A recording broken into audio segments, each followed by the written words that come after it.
नाही आता याच्यामध्ये जो तो आपल्या पद्धतीनं कायदेशीर प्रक्रिया करत असतो. त्यांची प्रक्रिया त्यांच्या पद्धतीप्रमाणे आहे.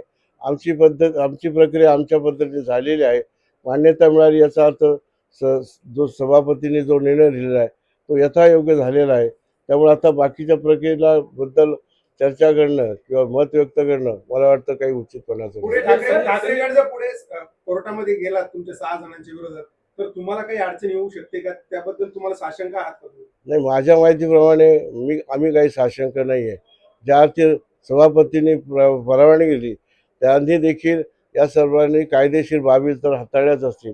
ज्यावेळेला या देशाच्या सर्वोच्च अशा असलेल्या सदनाचा जो व्यक्ती आहे ते सर्व कायद्याने जिथे कायदे तयार होतात, जिथे कायदे निर्माण केले जातात, कायद्यावर साधक बाधक चर्चा होते, त्या व्यक्तीने ठरवलेलं निश्चितपणानं यथायोग्यच असणार आहे. आणि आपल्याला सर्वांना माहिती आहे की प्रवेशाचं कारण काय आहे ते आपल्याला मी सांगितलेलं आहे. आदरणीय शिंदेसाहेब त्यांच्या मुलाखतीत त्यांनी सांगितलेलं आहे. आमचे जे इतर जे खासदार आहेत त्या सर्वांनी देखील सांगितलेलं आहे की ज्याच्या त्याच्या मतदारसंघामध्ये, माझ्या मतदारसंघामध्ये मला भविष्यामध्ये विकासाची कामं करण्यासाठी, विकासाचे नवीन प्रोजेक्ट आणण्यासाठी निश्चितपणानं सत्तेबरोबर जाणं, शिंदेसाहेब जाणं हे क्रमप्राप्त होतं आणि म्हणून आम्ही त्यांच्याबरोबर गेलेलो आहे. आणि त्यांनी जे आम्हाला आश्वासित केलेलं आहे येताना आणि आता आमचा प्रवेश झाल्यानंतरही त्याप्रमाणे आमची कामाला सुरुवात झालेली आहे, हे तुम्हाला सांगायला आनंद वाटेल. आपल्याला काल जे आहे ते मान्यता मिळाली विलिनीकरणाला 6 खासदारांचा गट आहे. विलिनीकरणाची मान्यता ही कायदेशीर प्रमाणे आमची प्रक्रिया कायदेशीर होती. आदरणीय बिर्ला साहेब जे या लोकसभेचे सभापती आहेत त्यांनी देखील त्याला मान्यता दिलेली आहे आणि त्यामुळे हा विषय निघाला नाही. आपण बघता हे मात्र निश्चित आहे, तुम्ही विचारलेला प्रश्न एकदम अगदी चांगला आहे की यापूर्वी येणारी गर्दी माझ्याकडे असायचीच नाही असं नाही. व ती माझा असा एकही दिवस खाली नाही की तुम्ही गर्दीचा नाही.